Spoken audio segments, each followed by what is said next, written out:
నమస్తే. లా of attraction, manifestation ఇట్లాంటి పదాల గురించి మాట్లాడుకుంటూ చాలామంది నన్ను లా ఆఫ్ అట్రాక్షన్ మీద వీడియోలు చేయంటున్నారు. లా ఆఫ్ అట్రాక్షను ఎక్కడో వెస్టర్న్ నుంచి మన దగ్గరికి రావాల్సిన అవసరం లేదు.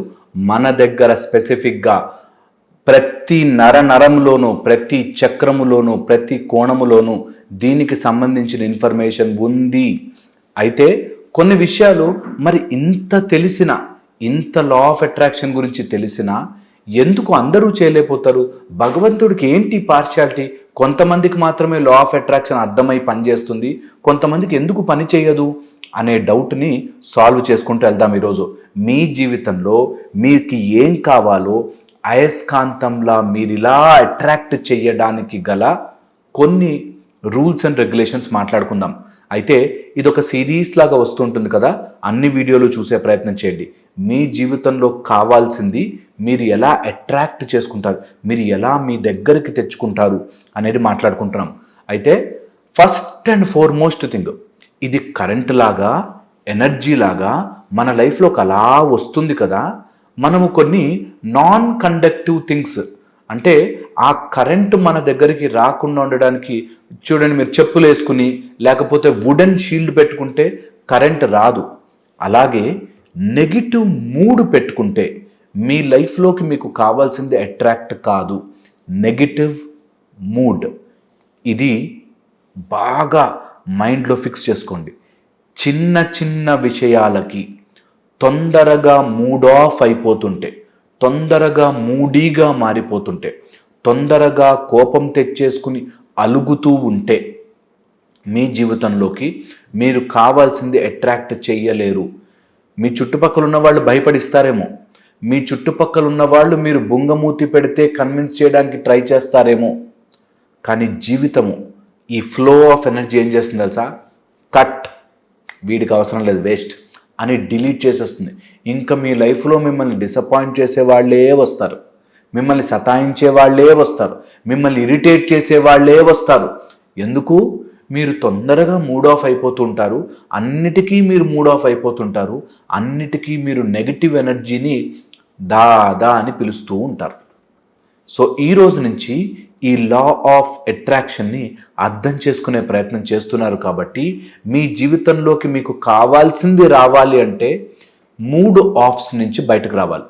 మూడ్ ఆఫ్ అంటే ప్రతి చిన్నదానికి, కాఫీ చల్లగా అయిందని, కూరలో ఉప్పు సరిపోలేదని, నా వైఫ్ నాతో మాట్లాడకుండా వాళ్ళ అమ్మతో ఎక్కువసేపు మాట్లాడుతుందని, చిన్న విషయాలు, చిల్లర విషయాలు, అతి చిన్న విషయాలు, వీటి గురించి మీ జీవితము యొక్క ఎనర్జీని ఆపుకోవడం మానేయండి.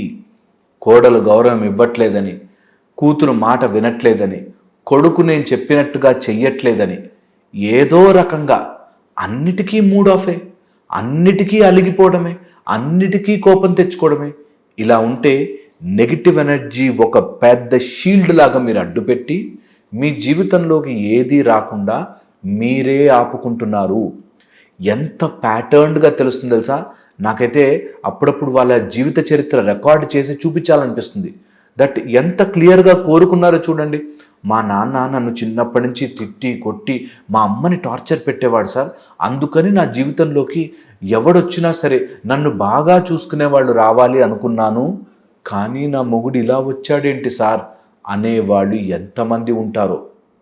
ఓకే, మా నాన్న నన్ను చాలా బాగా చూసుకున్నాడు, నా లైఫ్లోకి వచ్చే ఆయన ఇంకా బాగా చూసుకోవాలి, నాకు చిన్నప్పటి నుంచి ఇలాగే అలవాటు ఉంది అని అనుకునే వాళ్ళ లైఫ్లోకి ఎంత దారుణమైన వాళ్ళు వస్తారు. ఎందుకు తెలుసా?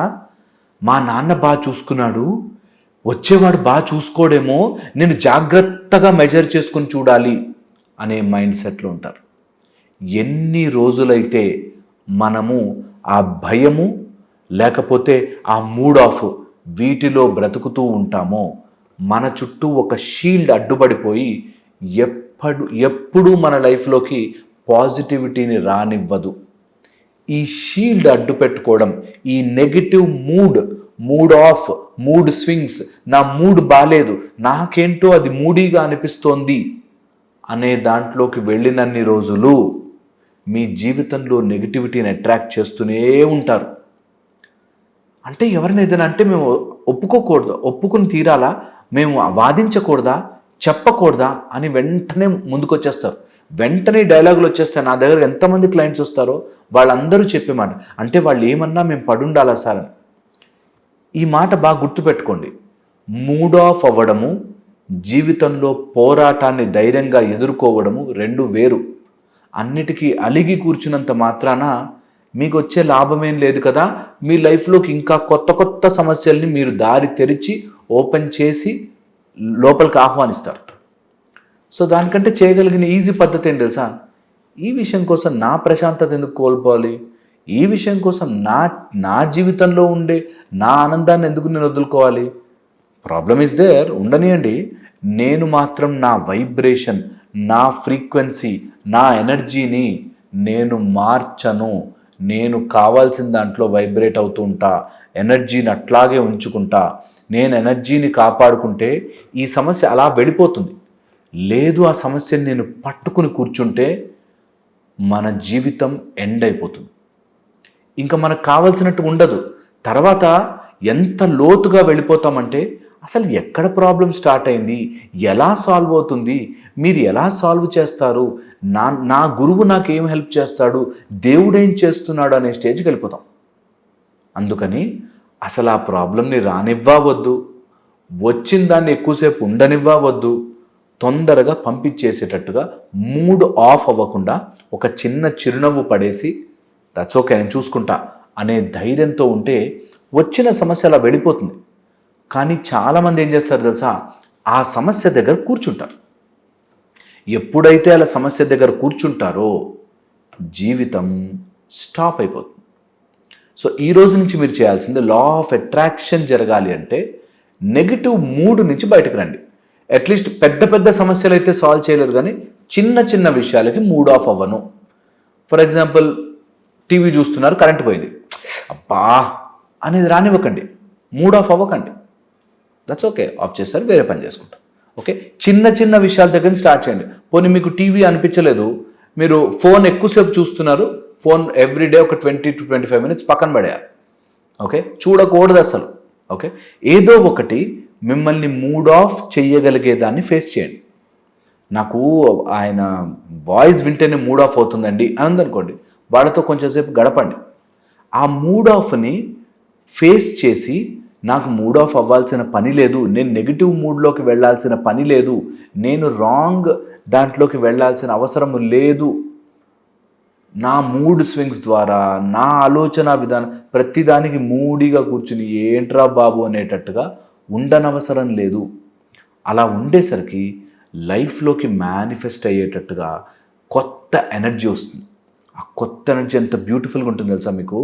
మీరు కావాల్సింది మీ లైఫ్లోకి అలా రావడం మొదలవుతుంది. అది ఫస్ట్ 2-3 మనకి పెద్ద పెద్ద హైవేల్లోకి వెళ్తున్నప్పుడు ముందు స్టార్టింగ్లో ఒక సిరీస్ ఆఫ్ రంబుల్ స్ట్రిప్ ఉంటుంది.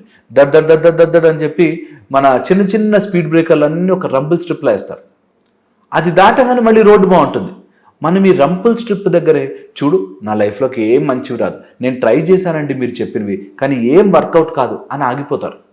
నేనంటే అది దాటి చూడు, దాని తర్వాత కదా అసలు మజా, అప్పుడే మూడ్ ఆఫ్ అంతే అండి నా లైఫ్లోకి ఏది రాదు, మీరు చెప్పారు కానీ మాకు ఎక్కట్లేదండి, నా లైఫ్ సాల్వ్ కాదండి అనే దాంట్లోకి వెళ్తారు. పోనీ సాల్వ్ కాలే కానీ 50 సార్లు అనుకుంటే సాల్వ్ అయిందా? అదేదో పాజిటివ్ సైడ్ పెట్టచ్చు కదా. సాల్వ్ అవుతుంది అని 50 సార్లు ప్రయత్నించవచ్చు కదా. మనిషికి కేవలం ప్రయత్నించడం మాత్రమే ఉంది, బాధపడే హక్కు లేదు. అందుకని దాన్ని పక్కన పెట్టేసి నెగిటివ్ మూడ్లోకి వెళ్లకుండా పాజిటివ్ మూడ్ మెయింటైన్ చేయండి, పాజిటివ్గా ఉండండి. ఇది ట్రై చేయండి, మీ లైఫ్ డెఫినెట్లీ చేంజ్ అవ్వడం స్టార్ట్ అవుతుంది. నెగిటివ్ మూడ్కి అడ్డుపడేది కేవలము ఈ యూనివర్స్ యొక్క బిగ్ పిక్చర్ మీకు అర్థం కాక, ఈ సృష్టి మొత్తం మీకోసం పనిచేస్తూ ఉంటుంది. మీరు మూడ్ ఆఫ్ అవుతున్న కొద్దీ, మీరన్నిటికీ అలిగిపోతున్న కొద్దీ, మీరన్నిటికీ కోపం తెచ్చుకుంటున్న కొద్దీ ఈ యూనివర్సల్ ఫోర్స్ని తోసేస్తున్నారు పక్కకి. నిజంగా ఇంత సృష్టి మీకోసం పనిచేస్తుంటే చిన్న మూడ్ స్వింగ్ని ఆపుకోలేకపోతే ఎట్లా? ట్రై చేయండి నా మాటగా. ఒక 41 days 60 days ప్రయత్నం చేయండి. మీ వైఫ్ ఎన్ని మాటలు అంటున్నా ట్రై చేయండి, మీ హస్బెండ్ ఎంత అంటున్నా సరే నా మూడ్ పాడు చేసుకోను, నేను హ్యాపీగా ఉంటా, నా మూడ్ పాడు చేసుకోను అని ట్రై చేయండి. చూడండి ఎలా చేంజ్ జరుగుతుందో. మీరు ఖచ్చితంగా కింద నా కమెంట్లో చెప్తారు, సార్ 60 డేస్లో జీవితం మారింది అని. ఖచ్చితంగా మారుతుంది. ట్రై చేయండి, పోయేదేముంది కదా. సో మీరు కనుక అట్లా మేనిఫెస్టేషన్ వాటి గురించి ట్రై చేస్తుంటే, లా ఆఫ్ అట్రాక్షన్ గురించి ట్రై చేస్తుంటే, నేను మీకు బోలెడని వీడియోస్ చేస్తాను, ఫాలో అవుతుండండి. Thank you so much.